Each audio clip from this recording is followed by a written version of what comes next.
Good morning, everybody. Morning. Morning.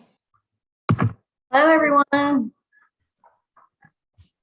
Hey, Daniel.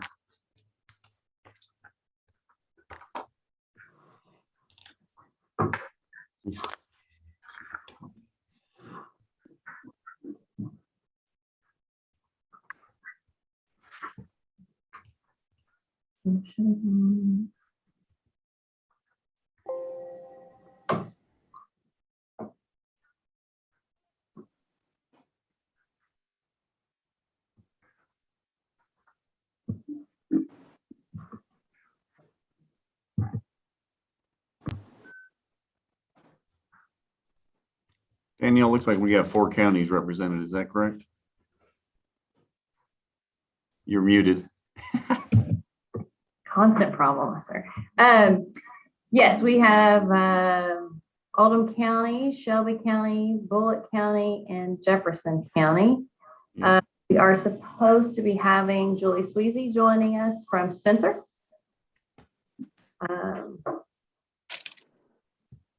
Judge Summers. We'll give her a minute here too, Okay. just in case. Hi, Judge.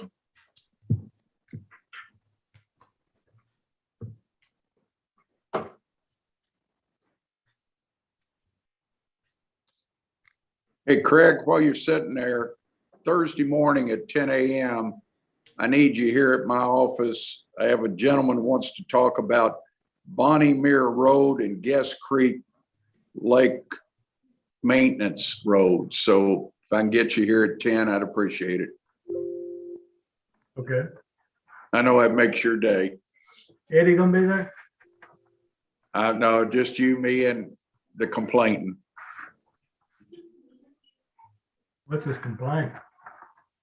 Maintenance of the roadway. What's in fine shape?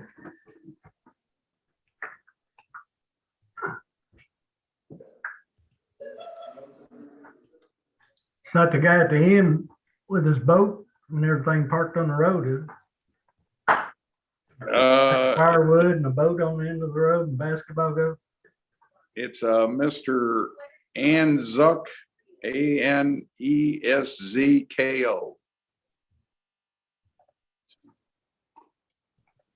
We'll see what the issues are. I guess I'm free that day. If we can't handle it, I'll pass it on to Judge Summers. Give it to one of the 4 magistrates running for office.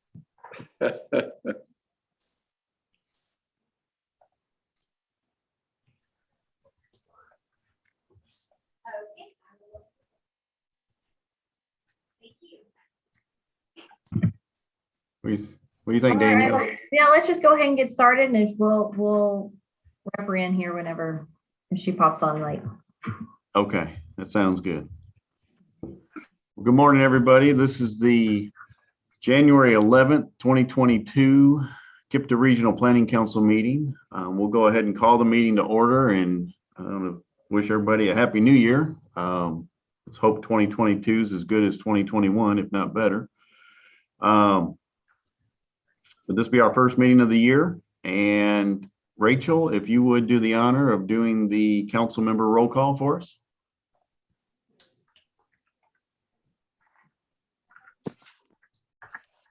Okay. Honorable Jerry Summers.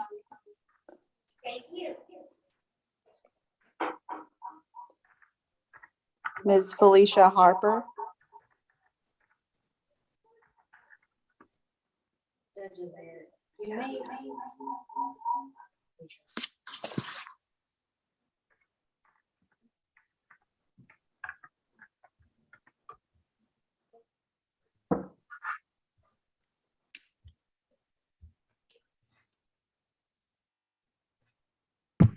Sorry.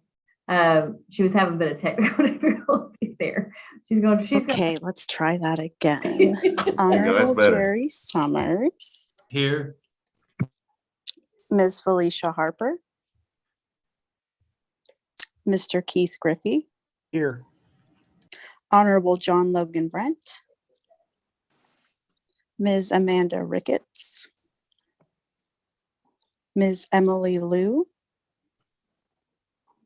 Mr. Tony Parrott, Mr. Mike King, Ms. Amy Alvey, Here. Mr. Jim Urban, Honorable David Vogel,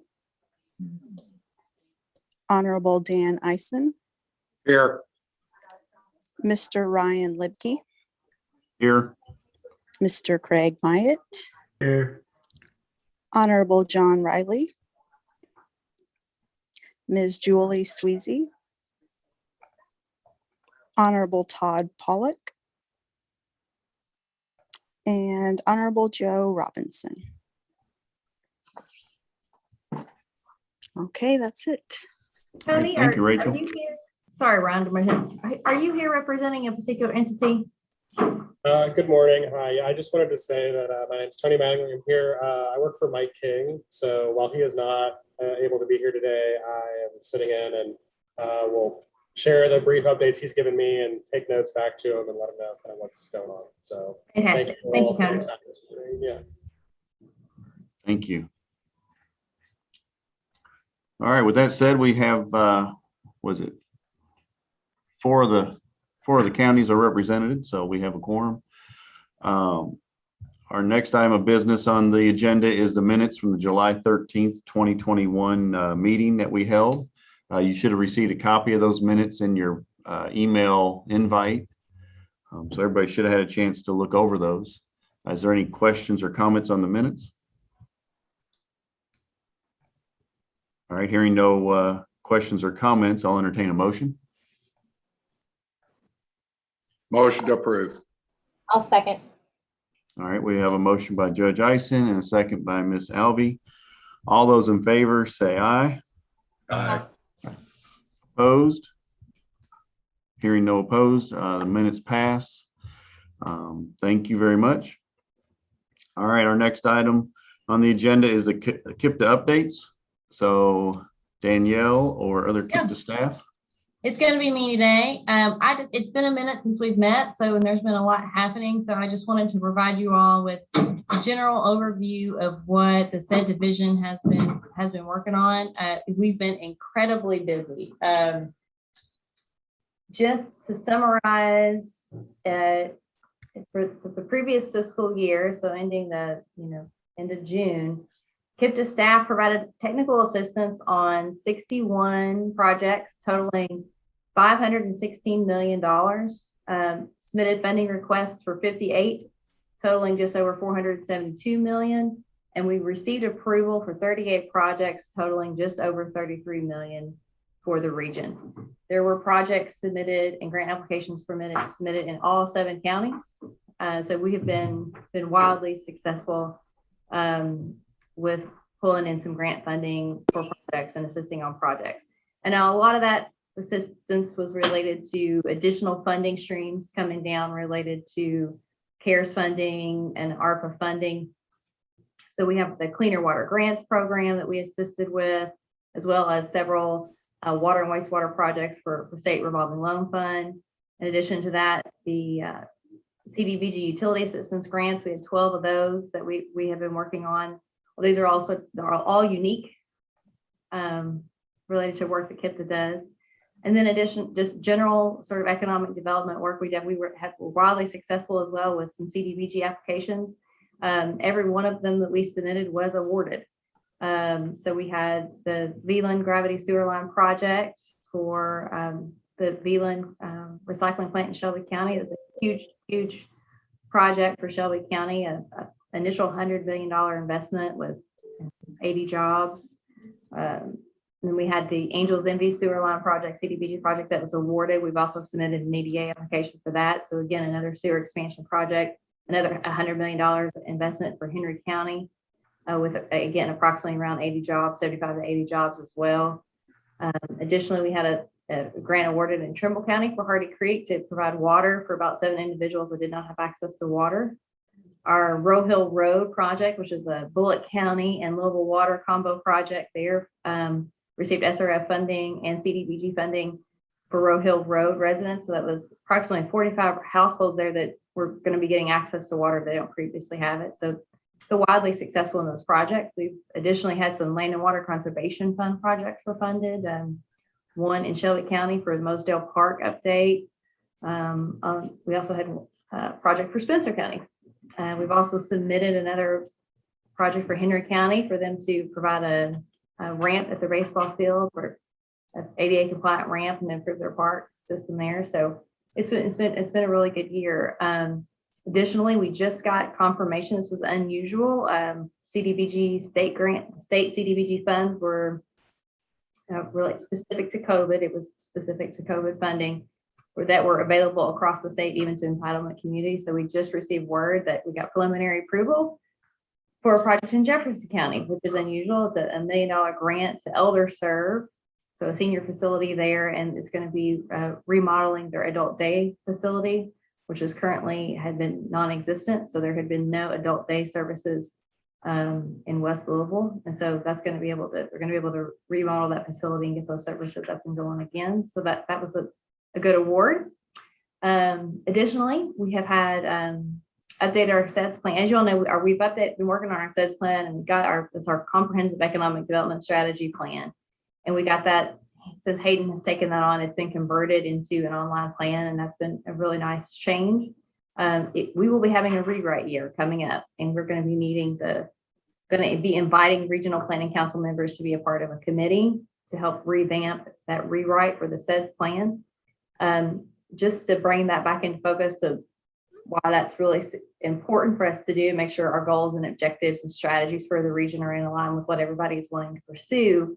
The EDA saw some additional funding, just like everyone else, through CARES and ARPA, and that's been wildly successful for our region too. So anybody who wants to apply for any EDA funding, your application has to fall in alignment with the SEDS plan, and you have to make that argument if you want that funding. So we've had two major successes on that this year. We've had the University of Louisville won the EDA Sprint Challenge Award. That was $750,000.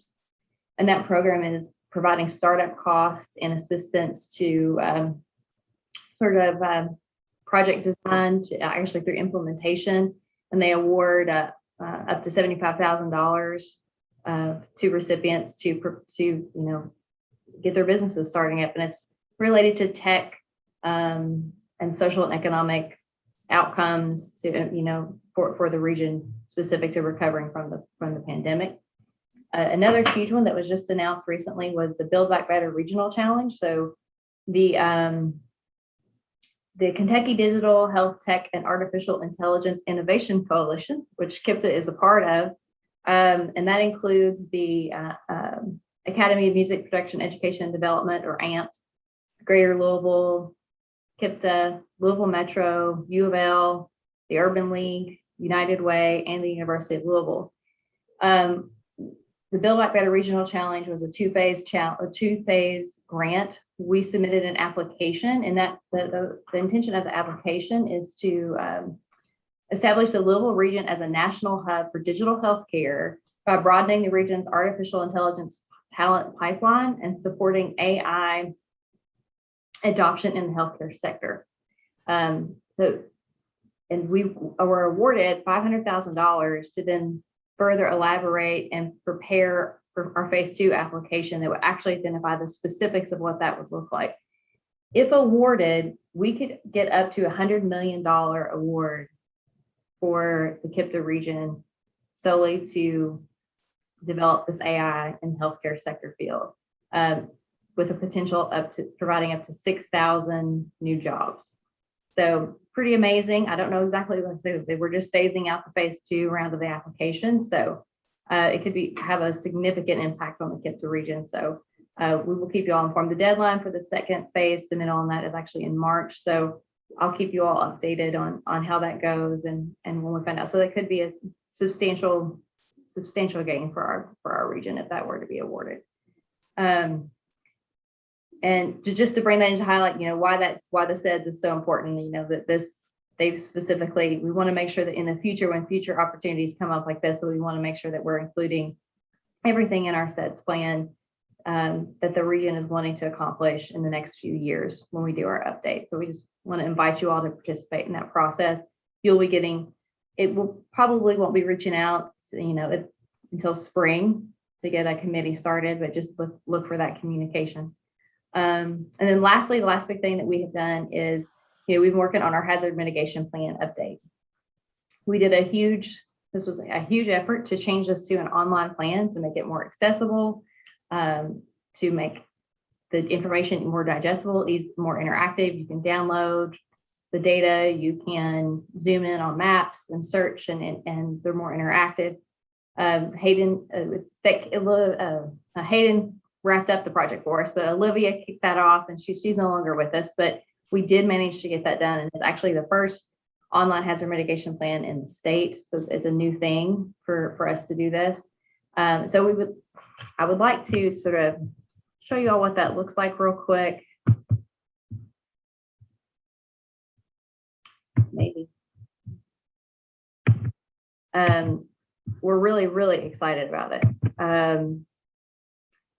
I think that it's going to be substantially easier for us to update in the future, as well as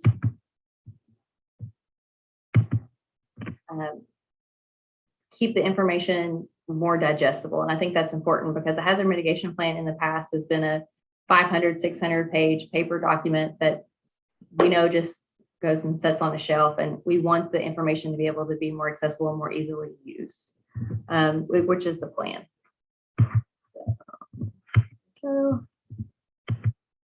here is our hazard mitigation plan. Now, it does exclude Jefferson County because Jefferson County has its own hazard mitigation plan, and they are starting their update as well. If you all are interested or want to be involved in that, I can provide you the information if you're interested in there. But we have some basic county and city breakdown economic data, which that's from the SEDS plan, as well as how the process worked. These are all requirements of FEMA. Who's involved? What was the process? How are we doing plan maintenance? We have all the documentation for meetings. So if you want to know who in your county participated in, we have the sign-in sheets and meeting agendas, so you can see who participated in your meetings and who provided updates. And then you can go to your hazards here, which are pretty interesting to dive into and take a look for your community. So as you scroll down through here, you can see the breakdown of each of the communities that we have, locations of past events, for example, FEMA disaster declarations. So for example, you can just find Bullitt County and it can give you all the information for how many disaster declarations you've had, past flooding events. You can filter the maps.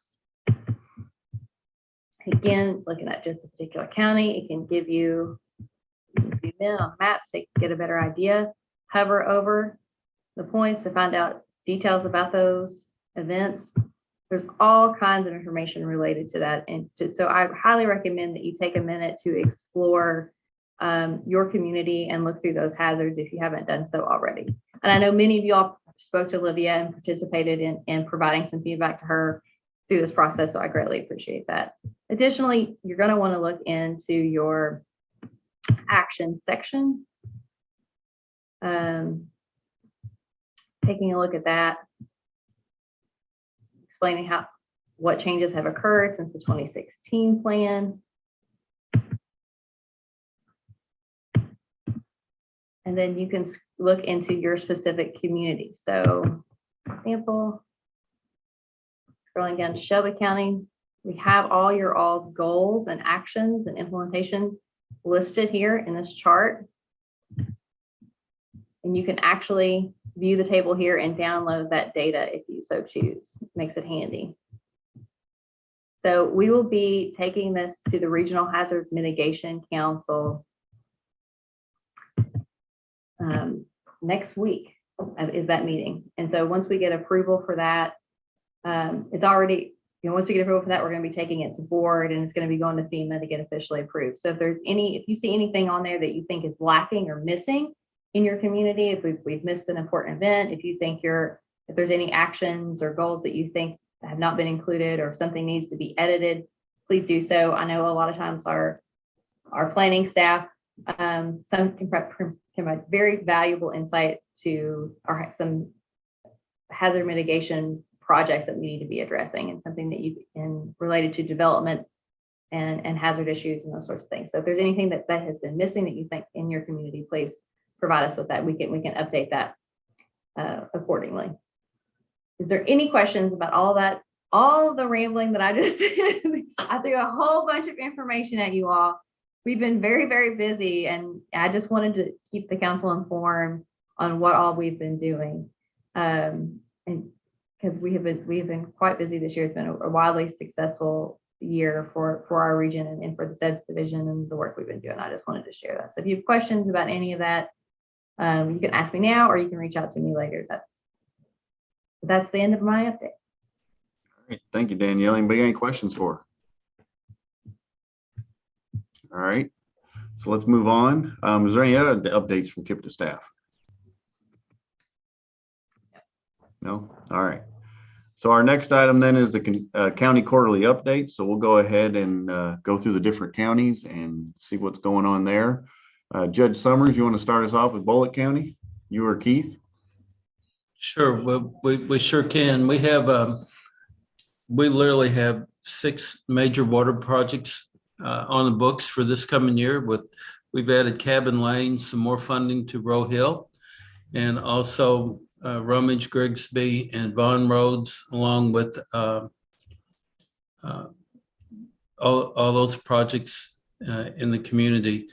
We've also added a medical center, a hospital here in Bullitt County that's projected to be finished by the spring of 2023, something that our community pulled together and provided the resources available for the University of Louisville, and our state and representatives to be able to push the regulations to where we can now have, since we're the largest community in the Commonwealth of Kentucky that doesn't have a hospital, we will now have one in 2023, which will greatly assist us in our emergency services. And with our emergency services, we're building out 2 facilities for EMS and EMA because of the growth of our community and the lack thereof sufficient transportation to where we have to have remote locations to be able to service our residents in our county and those passing through. One at the north end of I-65 and one at the southern end, plus also a ancillary stop along Highway 44 going to the western end of our county as well. Those are some of our biggest investments, and Keith, jump right in there with anything else that you want to add with it. I think you've got that covered for this. Of course, we've got our continual planning on our roads and 44, and everybody that's got a KIPDA sign under their picture here today knows all about 44. So I won't beat that dead horse, but I think we've been about as busy as you have, Danielle. Okay, thank you guys. We'll move on to the next county. Judge Ison, Shelby County, Craig, myself, we can answer or discuss, but Judge, you got the floor. I appreciate it. Probably the biggest thing we got going is the multi-million-dollar road project on 53.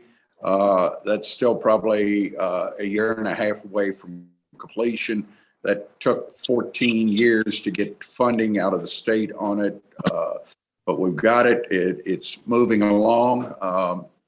It's moving much better than I anticipated. But we also have approximately $1 billion worth of new industry coming into Shelby County. Zoning and planning has been very active in this. We just approved for 1 million square foot warehouse to be built, along with a 400,000 square foot warehouse. We've got a lot of projects going, new jobs coming into the community. There's over 500 new homes approved for the community. So we've got joint effort projects constantly going on, working with state, KIPDA, zoning planning, and we're the second fastest growing county in the Commonwealth, and we're proud of it. Craig, I don't know if you have anything you'd like to add to it. Not this time. We don't have any new things going on other than just coming up with a list of resurfacing roads for this coming paving season. Ryan, you want to talk about some of the things? You've got a lot on the plate. You touched on a lot of the stuff that we've got going on, and Danielle earlier with the Wheeling project. Industrial growth here is taking off. Residential growth is following suit. We're starting to see some commercial growth. You'll probably, if you come through our community here in the next few years, the Freedoms Way, the bypass that runs off US 60 around to Eminence Pike, where Zaxby's is, and the CVS and Walgreens right in that area. We've had a couple developments that are proposed just north of US 60 for commercial development. The one, they're trying to bring in some more restaurants, fast food joints, possibly a medical facility. They had mentioned something similar to what Judge Summers was talking about they have in Bullitt County, a grocery store, so apartment community. So there's a lot of activity in that location that we're going to continue to see. Our school system is reconvened the local planning council to look at their plan for school facilities. So that's going to kick off here. I was thinking this month, but maybe with COVID and everything, they're going to push back those meetings possibly. Their biggest thing right now is growth in regards to their middle schools. West Middle, we have 3 middle schools in the community, and West Middle School is probably going to get hit pretty hard, or they're going to try to move some of that growth to that school and alleviate the brand new school that's only been open for a few years, which is a K-8 center, and it's almost at capacity. So they're going to probably have to look at some redistricting with all the growth we're having, especially on the western side of the county, which is where everybody's building and developing. Other than that, I don't have anything else on Shelby County at this time. If anybody has any questions of us, we'll be glad to answer your questions. If not, Quick question, Ron. yes. There was a discussion. Has there been any more discussion about your all's minimum lot size requirements? That is something that's out there. Judge, I don't know if you want to discuss that or bring anything up on it. One of the things I'm asking, I've met with the 2 mayors and myself. I want a new land usage plan. I want to reduce from 5-acre tracts down to 3-acre tracts. We will be working towards that. It is well received in the ag community, and I think in the housing community and real estate market. So we will be going forward with that. That's probably going to be a $125,000, $150,000 study that we're going to do. I had it updated when I came into office 5 years ago. It's time to update it and get a new one going. So that's where we are on that. Great, sir. Thanks. All right. Any other questions? All right. If not, let's move on. Oldham County. Amy, do you have something for us? Yeah, we're currently working on solar energy systems and solar farm regulations. We don't have any in Oldham County right now. It kind of got started. We had some complaints from some residential landowners that were not happy with their neighbors installing, small solar panels in their rear yard. So that kind of ballooned out to looking at solar farms and things of that nature, and we were lucky enough to travel to Shelby County and visit one of your all's solar farms that were there, so we appreciate that. That was made arrangements through LG&E, so we learned a lot. We took our planning commission members there so they could have kind of a firsthand view of what a solar farm is and how they work and the operation. So we're currently working on that. We recently approved a new zoning classification called a planned neighborhood district. It's very similar to a planned unit district, so a PUD. The only difference is that these zoning classification would use the SMART code as their governing document. So it'll be real similar to kind of what Norton Commons has. So we do have at exit 14, we have a large farm that is there that is looking at rezoning their property to this new zoning classification. It'll be very similar to Norton Commons. It'll be mixed use, around 2,000 residential units. Some of those will be single family. You'll have apartments. You'll have like a live, work, shop type of buildings, things of that nature. Our single family permits, they're only up about 20%, with COVID and everything. So we are right at 385 building permits for single family. We've seen a uptick in the request for multifamily. We have 2 apartment complexes that are under review right now for zoning changes. We have multiple road projects, the 71 exit, the new interchange that will feed into the Oldham Reserve or Olda project. That's the 1,000-acre business park. We have that as well. So we've seen also an uptick in minor plats where people are looking because most of our lot inventory is pretty much dwindled down right now. Everybody's building, or we've had tracts that have been bought up by tract builders. So, they build all the lots. So we have, or all the homes in those developments. So we've had about a 40% increase in our minor plats compared to 2020 to 2021. We did 106 minor plats in 21. So we're seeing more people trying to find unique ways to build and not build in a subdivision. We only have a minimum of 1 acre rule in Oldham County if you're on septic.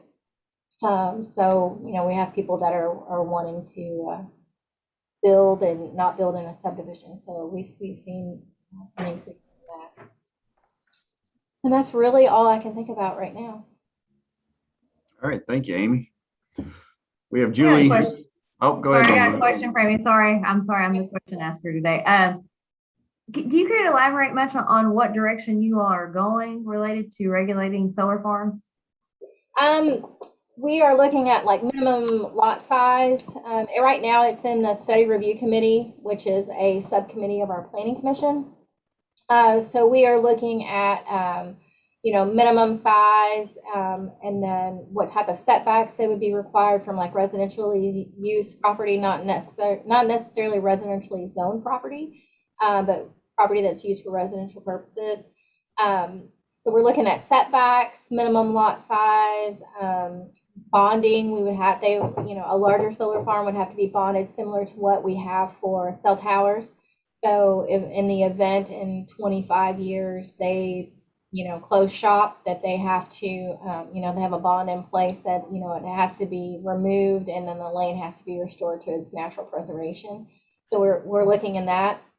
And then, I thought I had pretty much got it under wraps of what we were going to do. And then I looked into the permitting process and talked to a couple of our electricians that come and pull permits. And one gentleman, he travels all over the world doing solar panels. And I never had really thought about the process of, on residential ones that you have to leave, 18 to 24 inches around the edge of a roof for firefighters. Things of that nature. And we didn't have any of that written into our regulations, because, if it's roof panel, so you have ground systems and then you have, the attached systems and stuff. So we've kind of backed up a little bit on that to see on the permitting process of it, especially on the residential side, if we're going to require like a schematic of the roof to oversee and make sure that there is fire safety for firefighters if they have to get on a roof. But that's something that I really hadn't thought about. If the whole roof is covered on one side of panels and they need access to it, they're not going to have a clear pathway to walk, along the roof line. So we've kind of backed up a little bit on it, on the permitting side, and that way, We may just put a general caveat into it, other requirements as shown on the application, so I can get the process moving through legislative bodies, and then the application side with more of the detailed information we can do administratively here. So, Do you mind to share that? Yeah. Would you all I'll get email that? it to you. All right, awesome. Thank you.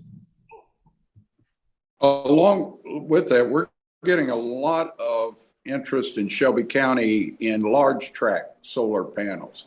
I've been approached on my farm for 100, 200 acre tracts at anywhere from $800 to $900 per acre.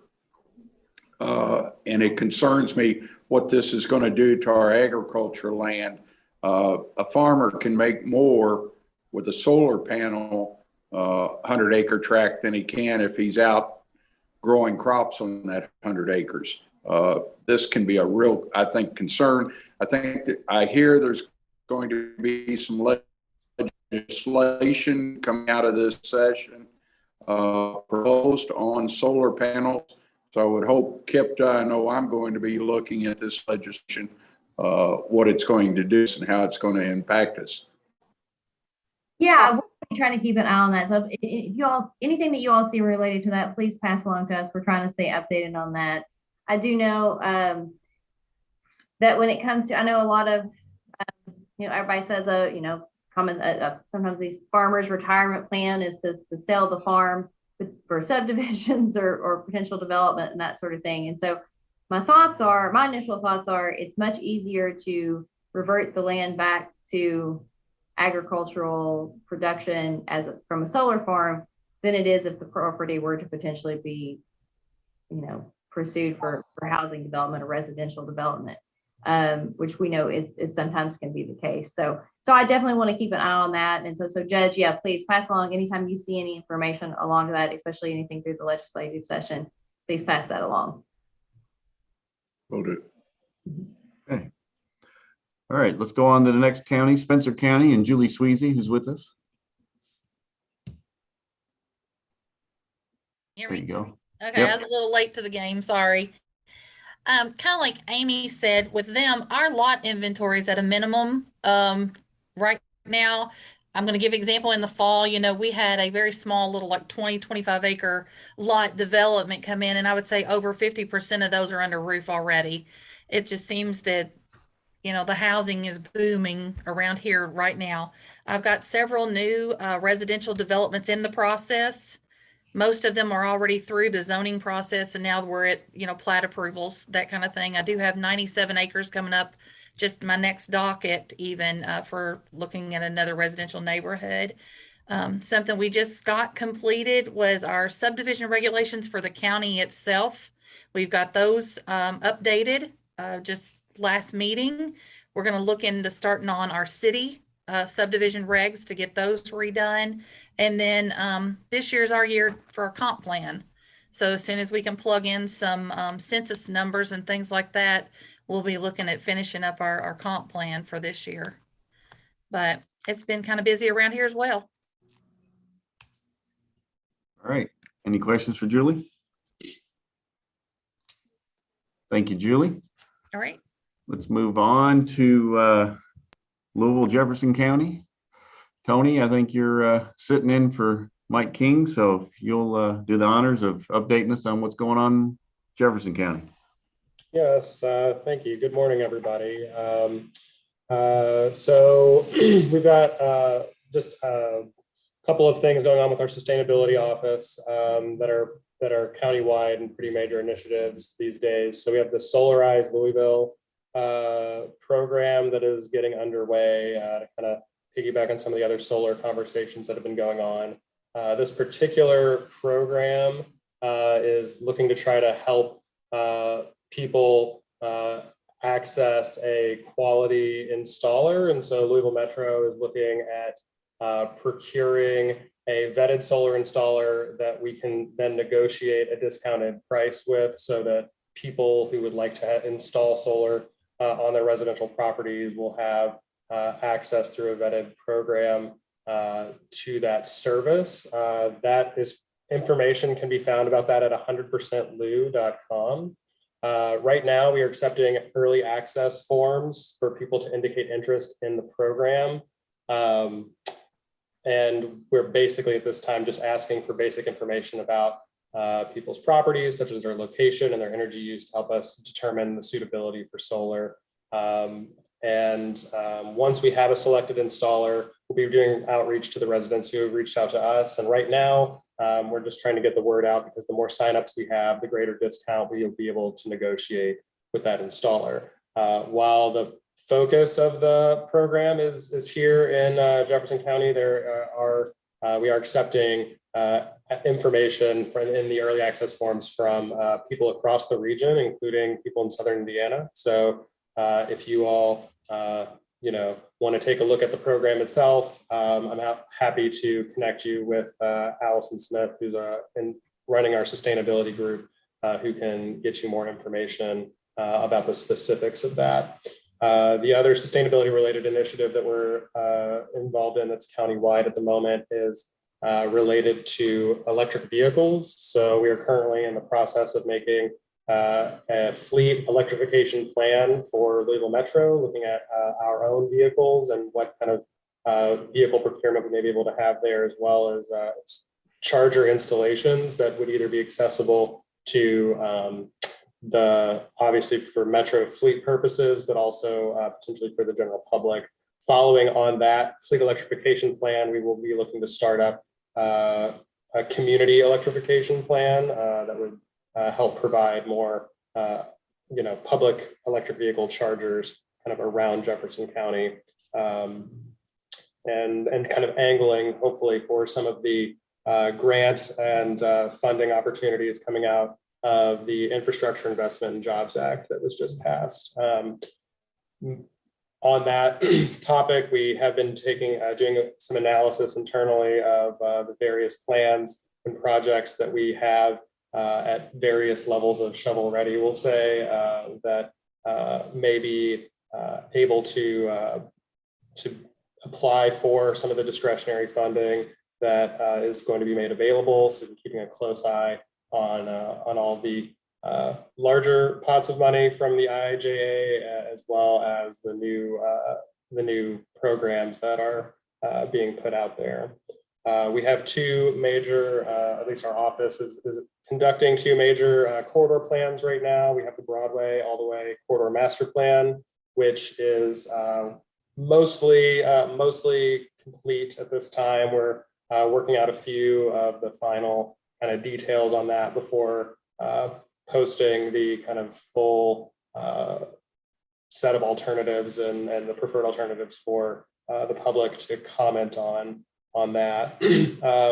The Preston Corridor Master Plan is well underway at this time. We have completed the existing conditions analysis and some of the initial community outreach, fortunately, before this latest surge in COVID cases. So now the consultant teams on that project are developing initial concepts for the steering committee and the community advisory group to take a look at. But that's a pretty major plan going on, looking at Preston Highway from downtown at the waterfront park all the way to the county line.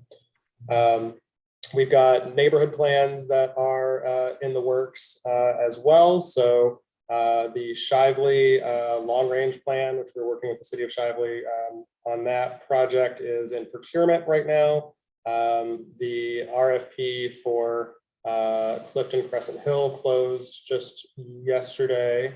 And Berrytown is also, which is a plan out near Anchorage, is in procurement as well at the moment. So we've got a lot of those kind of up and coming, as well as closing out a couple of ones from last year that are really close to the finish line. So that'd be Butchertown, Phoenix Hill, Cherokee Triangle.